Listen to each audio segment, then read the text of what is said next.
तो कहानी के शुरुआत में हमें तबाह हुआ दुनिया को दिखाया गया और बताया जाता है कि उस दुनिया की तबाही के पीछे एक बहुत बड़ा मेट्रॉइड था जो जमीन से जोर से टकराया और सब कुछ जलकर राख में तब्दील हो गया। इस तबाही के बाद अब बस इस जमीन पर एक छोटा सा शहर के साथ कुछ सर्वाइवर्स बचे हुए हैं। ये सभी लोग एक चर्च के फॉलोअर हैं, जिस चर्च के पृष्ठ का नाम पेट्रियार्क था। यहाँ के रूल्स बहुत ही टाइट हैं और उस रूल को सभी को किसी भी हाल में मानने पड़ते हैं। उसी शहर में ग्रे नाम की एक विच भी है। विच हर किसी की भी विश को पूरा कर देती है, इसीलिए चर्च के लोगों को लगने लग गया है कि कहीं उनके ही लोग भागकर ग्रे के साथ मिलकर एक नई कम्युनिटी ना बना लें। इसीलिए पेट्रियार्क अपने इन्फोर्सर कमांडर से ग्रे को फांसी देने का हुक्म दे देता है। इन्फोर्सर यहाँ के लोगों के सामने ग्रे को फांसी देती है। उसके पैर के नीचे लकड़ी जिसके सहारे वो अभी तक बची हुई थी अपने पैर से मार देती है और जैसे ही इन्फोर्सर वहाँ से जाती है तब यहाँ पर ग्रे अपना जादू दिखाती है। वो इन्फोर्सर के ही एक सोल्जर को हिप्नोटाइज कर लेती है। उसे इल्यूजन दिखाने लग जाती है कि जैसे वही ही उस फांसी पर चढ़ा हो और अपने आप को बचाने के लिए वो अपने रस्सी पर गोली चला देता है। लेकिन सच्चाई तो यह था कि गोली ग्रे के रस्सी पर चली थी और ग्रे फांसी से आजाद हो जाती है। उसके बाद ग्रे उसे दोबारा से एक इल्यूजन दिखाती है जिसमें ग्रे उसके पास आ रही थी। ग्रे को मारने के लिए वो गोली चला देता है, लेकिन देखने को मिला कि असल में ये गोली उसने अपने ही एक साथी को मौत के घाट उतार दिया। यह देखकर इन्फोर्सर उसके पीछे आई और सबसे पहले उसने इस सिपाही को ही मार डाला था। ग्रे के पोजीशन में आ चुका था। इसके बाद इन्होंने घर ग्रे को हर जगह ढूंढा, लेकिन ग्रे इन्हें कहीं पर भी नहीं मिली। ग्रे तो इधर ही कहीं छुपी थी, लेकिन उसने इन सारे लोगों को इस तरह से दिखाया कि ग्रे यहाँ नहीं है और फिर यहाँ रुककर उसने एक एक करके इन्फोर्सर के सभी सोल्जर्स को मारते चली गई। उसने इन्फोर्सर के गले पर जब चाकू रखा तो इन्फोर्सर ने कहा कि मार दो मुझे, लेकिन गला काटने की बजाय उसने उसी को फांसी पर चढ़ाते हुए यहाँ से निकल ली। सीन को यहाँ से सीधा शिफ्ट करके बॉयस को दिखाया जाता है और वो एक टर्नल के करीब से होता हुआ गुजर रहा था तो अचानक से बहुत सारे डाकू उसके ऊपर हमला कर देते हैं। एक डाकू उसी की ही गन को उसी के घोड़े से उतारने की कोशिश करता है कि तभी एकदम अचानक से दो मुंह वाला सांप उस डाकू के ऊपर हमला करके उसे डंस लेता है। इसके बाद बॉयस बाकी के बचे हुए डाकुओं से लड़ने लग जाता है। किसी को अपने स्किल से फाइट करते हुए मारता है तो किसी को अपनी बंदूक से शूट करके उनकी जानें ले लेता है। और इस तरह से सब कुछ मैनेज करने पर हमें पता चलता है कि बॉयस कोई आम इंसान नहीं था, वो एक बाउंटी हंटर था और अपने काम को बहुत ही अच्छे से करता था। दूसरी तरफ हमें दोबारा से ग्रे को दिखाया जाता है जिसके पास यहाँ की रानी के साथ उसके खास आदमी मिलने के लिए आते हैं। असल में क्वीन ग्रे से चाहती थी कि वो उसके लिए एक शेप शिफ्टर की पावर को लेकर आए। ग्रे भी इसके लिए क्वीन से भारी कीमत मांगती है और कहने लगी कि मैं ये तुम्हारा काम आने वाले फुल मून तक करूंगी, जिसके आने में सिर्फ 6 दिन ही रह चुके थे। ये दोनों यहाँ से चले जाते हैं। वो कुछ ही टाइम के बाद यहाँ पर क्वीन का एक खास आदमी बाहर आता है और ग्रे से क्वीन के काम को करने से मना करता है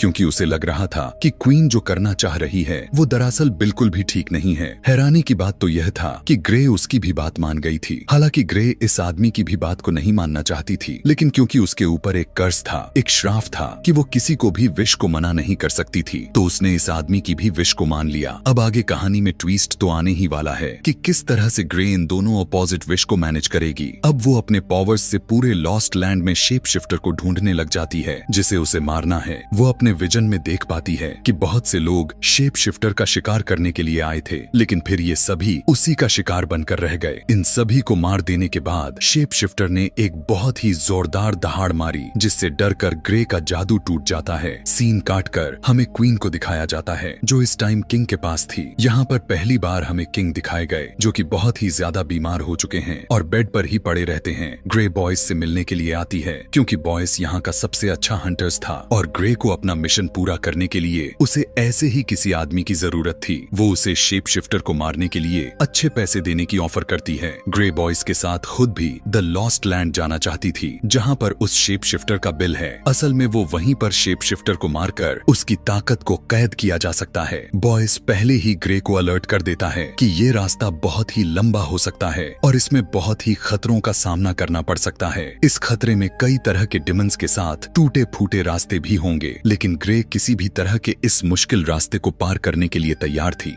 चर्च के लोग जो अभी भी ग्रे के पीछे पड़े हुए हैं, ग्रे को ढूंढते हुए इस बार पर अटैक कर देते हैं और उनके हाथ लगने से पहले ही ये दोनों वहां से भाग जाते हैं। हम देखते हैं कि पेट्रियार्क को अंदर ही एक खबर मिली थी कि क्वीन भी सीक्रेटली ग्रे से मिलने के लिए गई थी। इससे पेट्रियार्क को ग्रे से डर लगने लग गया था। उसे ये लगने लगा था कि कहीं क्वीन भी ग्रे के साथ मिलकर चर्च के खिलाफ कोई षड्यंत्र तो नहीं रच रही है। इससे पहले कि ऐसा कुछ हो, वो इन्फोर्सर को ग्रे को पकड़ कर लाने का हुक्म दे देता है। अब इन्फोर्सर अपने कुछ सिपाहियों को लिए ग्रे और बॉयज के पीछे पड़ जाती है, जो एक खास शहर में पहुंच गए थे। यहाँ पर आते ही ग्रे और बॉयज के दोस्तों के घर पर स्टे करते हैं। यहाँ इनकी बातचीत से हमें बॉयज का पास्ट पता चलता है कि वो इतना अच्छा हंटर कैसे बना था। बचपन में लॉस्ट लैंड के अंदर उसकी आंखों के सामने उसके मॉम डैड को मार दिया गया था, जिसके बाद वो अपने सर्वाइवल के लिए डीमन से लड़ते लड़ते आखिर वो उस शहर में पहुंचा जहाँ पर इंसान आज भी बस रहे थे। खैर, ये लोग अपनी सफर दोबारा से कंटिन्यू कर देते हैं, जिसके बाद ये लोग एक बिल्डिंग वाले जगह पर आए थे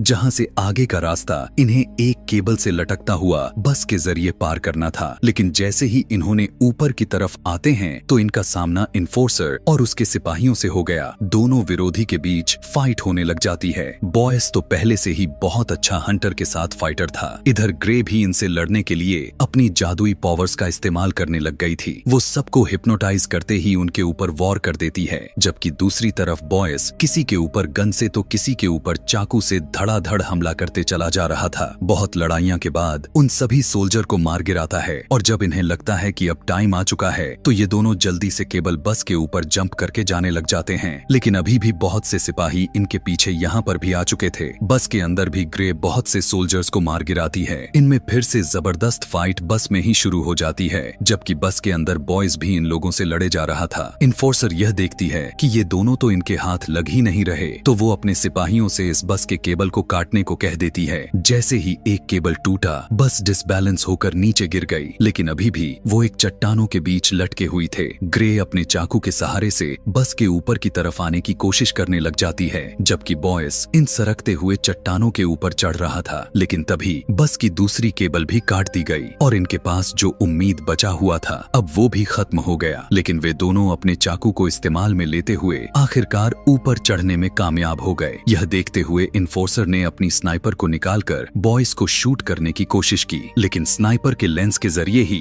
ग्रे ने दोबारा से इन्फोर्सर को हिप्नोटाइज कर लिया। उन्हें ऐसा फील हुआ कि वो दोनों वहां से चले गए हैं और इस तरह उन दोनों का पीछा उन लोगों से बच गया। फाइट्स के दौरान बॉयज को एक गोली लग चुकी थी, जिसकी वजह से उसे बहुत ज्यादा दर्द हो रहा था। खुद ही बॉयज उस गोली को अपने शरीर से निकाल देता है और ग्रे अपने जख्मों पर टांके लगाती है। हमें क्वीन को दिखाया जाता है, जिसे पता चला है कि वो प्रेग्नेंट है। क्वीन को एक वारिस मिल चुका था, इसीलिए उसे किंग की अब और सहने की जरूरत नहीं थी। क्वीन का रवैया भी कुछ ठीक नहीं था। वो किंग से अलग भी होना चाहती है, लेकिन किंग से अलग होने पर जो उसे क्वीन की हैसियत से ताकत मिली है वो उसके पास से खत्म हो जाएगी। इसीलिए बिना रहम दिखाए फौरन से किंग को मार देती है और सबसे झूठ कह देती है कि उनकी बीमारी की वजह से उनकी मौत हो गई। इधर ये लोग अब एक ऐसे शहर में पहुंच चुके थे जहां इनके पीछे बहुत सारे डिमंस लग जाते हैं। ये अजीबो गरीब तरह के दिखने वाले क्रिएचर्स इंसानों के जैसे ही लग रही थी, लेकिन देखने में बहुत ही भयानक थी। इससे पहले कि ये ग्रे के ऊपर हमला कर देते, बॉयस अपने चारों तरफ ऑयल फैलाकर वहां आग लगा देता है, क्योंकि उसे अच्छे से पता था कि आखिर इन क्रिएचर्स की कमजोरी क्या है। इन्हें आग से डर तो लगता था, लेकिन ये डिमन तो उनकी सोच से भी कई ज्यादा मात्रा में थी। वे सभी डिमंस जमीन के नीचे से निकल आए और आग को बुझाते हुए उनके करीब बढ़ने लग गए। अपने करीब आने वाले डिमंस को बॉयस मारने लग गया और इस तरह इतने सारे डिमंस के झुंड से बचे हुए दो इंसानों को देखकर इन सभी डिमंस के लीडर को बहुत ही ज्यादा हैरानी हुई और वो इनके सामने आ पहुंचा।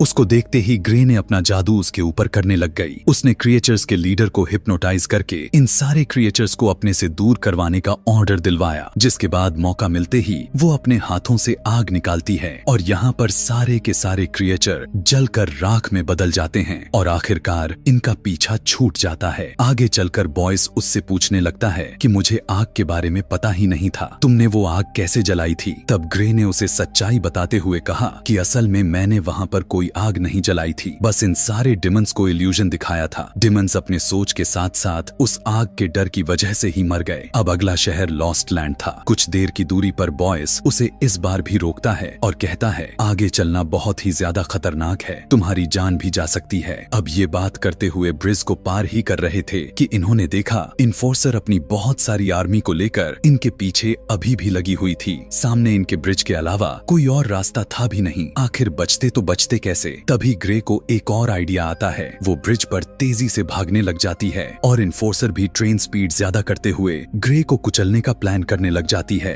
लेकिन एक पॉइंट पर जाकर इन्फोर्सर को पता चलता है कि ये ब्रिज असल में टूटा हुआ था। उनकी ट्रेन की स्पीड इतनी तेज थी कि वे ब्रेक भी नहीं लगा पाए और ब्रिज के आखिरी पॉइंट पर पहुंचने पर ग्रे ने जंप लगा ली, जहां उसे नीचे लटके हुए बॉयस ने पकड़ लिया और उसकी जान तो बच गई, लेकिन इन्फोर्सर के साथ उसके सारे साथी अपनी जान से हाथ धो बैठे। यहाँ जब पेट्रियार्क को पता चलता है कि उसकी सभी साथी मारे गए तो उसे एक भयानक सा डर सताने लग गया। उसे लगने लगा कि वो जो अपने मजहब के नाम पर सबको अपना गुलाम बनाए बैठा है, ऐसा ना हो कि कोई ग्रे के साथ मिल जाए और उसकी ये ताकत उससे छीन लिया जाए। इसीलिए वो सारे गुलाम लोगों में यह जाहिर करने की कोशिश करने लग जाता है कि क्वीन ग्रे के साथ मिलकर इस जगह को बर्बाद करना चाहती है। क्वीन को जैसे ही इस बारे में खबर लगती है तो वो अब अपने एक खास आदमी से अपनी बात मनवाने का फैसला कर लेती है। उसे करीब करते हुए अपने प्यार के जाल में फंसाकर वो उसके जरिए पेट्रियार्क के साथ उसके सारे लोगों को जान से मरवा देती है। इधर दिखाया गया जहाँ पर शेप शिफ्टर रहता था।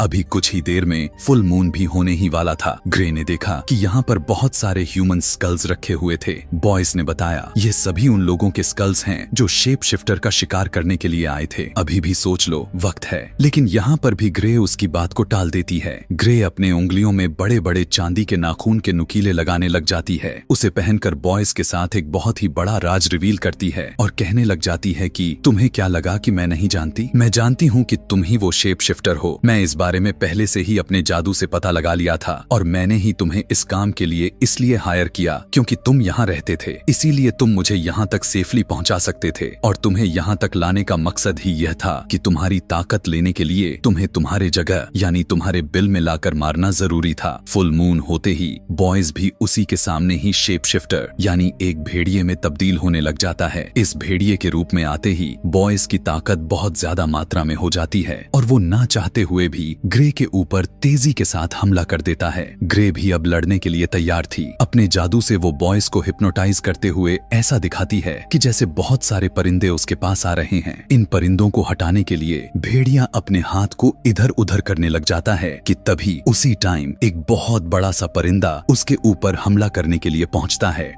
उससे बचने के लिए जैसे ही बॉयस पीछे होने लगा तो उसकी कमजोरी और उसके भटके हुए दिमाग का फायदा उठाते हुए ग्रे अपने चांदी के नाखून से उसके ऊपर हमला कर देती है। इतने में ही चांद भी बादलों के पीछे छुप जाता है और बॉयस की बॉडी इंसानी का रूप ले लेता है। ग्रे के हमले की वजह से वो फिलहाल के लिए बेहोश हुआ था। होश में आकर वो देखता है कि वो तो एक बड़ी जंजीरों से बंधा हुआ है। वो अपने आप को कमजोर फील कर रहा था। पता चला कि शेप शिफ्टर की कमजोरी असल में चांदी है और ग्रे ने उसे कमजोर करने के लिए एक बहुत ही अच्छा खेल खेला था। जब ग्रे ने उसके शरीर पर टांके लगाए तो उसके अंदर ही एक चांदी का सिक्का डाल दिया था जो अब उसकी बॉडी में रिएक्ट करके कमजोर बना रहा था। अब वो बॉयस से माफी मांगती है और कहने लग जाती है कि मैं जो करने जा रही हूँ वो तो मैं करना नहीं चाहती, लेकिन मैं अपने श्राप की वजह से मजबूर हूँ। वो उसकी जान लेनी ही वाली थी, लेकिन तभी बॉयस ने कहा कि मेरी भी एक विश है। बॉयस उससे विश करता है कि तुम मेरे पास ही रहो। दरअसल वो अब ग्रे से प्यार करने लग गया था।